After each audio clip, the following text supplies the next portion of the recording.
Am I the whole for walking away from my family after my mom drained my finances, favored my brothers over me, and threatened to turn the whole family against me? Until a month ago, I, 33F, haven't spoken to my mom or most of my extended family in over 2 years. Shortly after COVID hit, I found myself stuck in my apartment alone, working from my living room for over a month. I saw that interest rates were low, and I thought this was finally my chance to help my family have a stable home. We lost our childhood house in the 2008 crisis after my dad passed away, and my family had bounced around rentals ever since. I called my mom, asked where she wanted to live, and got the process started. I let her pick the house, worked with my friend as the agent, and I fronted the down payment and closing costs. The deal was simple. I'd buy the house with my credit and funds, and they'd cover the monthly mortgage and their living expenses. It was my way of doing my part to help the family. I didn't flaunt it or tell anyone but those closest to me. If anyone asked, I told them it was my mom's house, not mine. We moved in, and I initially covered everything: mortgage, insurance, HOA, and utilities. My mom switched jobs, so I continued to cover things for about 6 months, feeling like I had no choice. But then she pushed for home upgrades, painting, new floors, fixtures, charging them to my card with promises of paying me back that would never happen. Then I took a pay cut to join a new job that was better for my mental health, and the financial strain became unbearable. I lived in the smallest room, didn't have a car, struggled to afford food, while my mom earned more than me and still contributed nothing. She was simply spending all her money paying for my other brother's 34M apartment to support her only grandson, 8M, and mismanaging the rest on her hobbies and personal projects, which I was fined $1,300 for from HOA. I knew as long as I was there she would force me to take care of the bills. I gently pushed to leave the house, so they'd take responsibility for payments.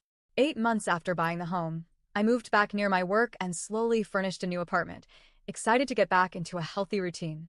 But every few months, my mom stopped sending money for the mortgage without warning. I'd only find out when I saw my account draining. When I confronted her, she'd guilt-trip me or promise to pay later, but it kept happening. The last 2 months of my lease, she sent nothing. I couldn't afford renewing my apartment lease and covering the mortgage, so I had to sell everything and move back into the smallest room of the house, even though I was paying for the whole thing. A few months later, my mom decided to quit her job to go back to her old employer, saying so she can make more money to be able to help me with the house, although I knew it was a lie. She wouldn't send me money. It was because she didn't want to adjust her lifestyle to a lower salary. After she left, my husband and I tried to move into the master bedroom, which only had her empty furniture in it. She lost it. She demanded we remove her furniture so my brother could sell it, instead of letting us use it.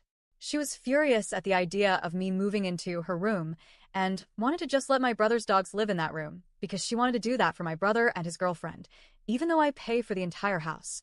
She threatened to turn the whole family against me, saying I'd become the next black sheep like my uncle who abandoned his wife on her deathbed, and she would make sure of it. I was shocked and couldn't believe how she was treating me. 2 weeks later, one of my brothers and his girlfriend moved out overnight, stealing my washer, dryer, kitchen appliances, and half my workout equipment. They left a mountain of trash, unpaid bills, and a garage full of boxes floor to ceiling, with rotting food and mouse feces and urine that destroyed everything. My brother's girlfriend didn't like him killing the mice.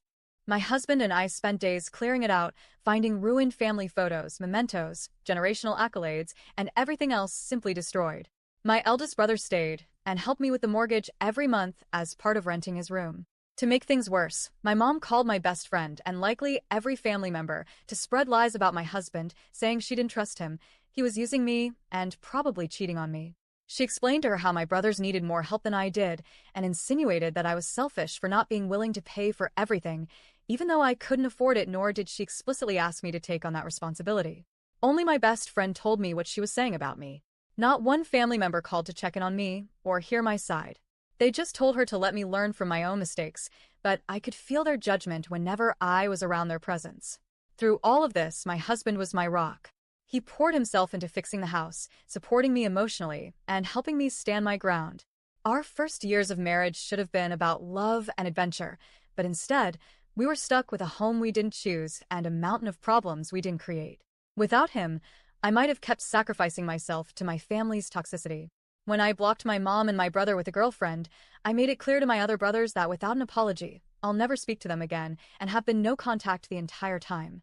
My mom finally reached out 2 years later to my eldest brother around Christmas, saying she wanted him to tell me she wanted to talk and to fix things. When we finally talked, she only called to get some information she needed, then tried to end the call without even apologizing. When I confronted her, she gave a reactive, "I already said I'm sorry," only after I pointed out she never actually said it. She minimized everything, saying the family reached out to her, not the other way around, as if that erased the fact she fed them all her version of events. I told her the damage was done. I'd keep the few relationships I still valued, but I wanted no part in the family as a whole. I, who was often seen as a leader and an extension of my mom, would have been one of the few in the family who was capable of bringing everyone together, something my mom would plead the greatest importance, so we don't lose the closeness of our family. But I have zero interest in being that person anymore. I mourned the loss of my family for 2 years. I grieved the idea that all my success and hard work were meant to support them, only to be betrayed. But now, I feel ready to let go completely. I know that when I start my own family and have my first child, she's going to be really hurt if I don't involve her. But right now, I don't want her to be. I just don't know what the right thing to do is, or if it even matters after everything she's done. Am I just being in a hole and holding a grudge? Is it wrong to let go completely? Or am I just finally protecting myself from people who will never take responsibility for how deeply they hurt me? Edit. Thank you all for being straight with me. To be clear, I never missed a mortgage payment and my credit wasn't ruined. I always made sure bills I assumed financial responsibility were paid by moving money around, but my mom essentially drained any usable cash I had available, including my savings. The debt I had to carry, I balance transferred to a card with a promotional 0% APR and spent 6 months paying it down. The debt was paid before we got married. Both my husband and I have excellent credit, over 800, and now we have close to 400K in equity because we didn't just immediately sell the house. His biggest gripe was that because of the house obligations, we didn't have as much time to do outdoor activities/sports. It was a great learning experience, nonetheless. I didn't call the cops on my brother and his girlfriend because they work for the government, and I knew the drama would escalate even more and would solidify the permanence of really cutting my family off, which at the time I wasn't ready for. My family and I were very close-knit the entire 30 years of my life before I bought the home, and I loved them so much. I had no reason to doubt that they wouldn't help me out until the truth revealed itself. I get that it's pretty clear to stay away, but I come from a minority family that practices a collective culture. You make decisions for the family as a whole, not just for yourself, which is why I still hold this worry if I'm doing the right thing. Despite how valid my reasonings, it hurts because I'll still be seen as the bad guy in their eyes because I'm not sacrificing my needs for theirs. My mom saw my brothers as less capable, so it was an excuse why they needed more help than me. I've also tried talking to multiple therapists regarding this, and no one seems to understand this particular cultural pressure/conflict/guilt. But I appreciate the perspective many of you have given that it is more important to protect the safety of my future family.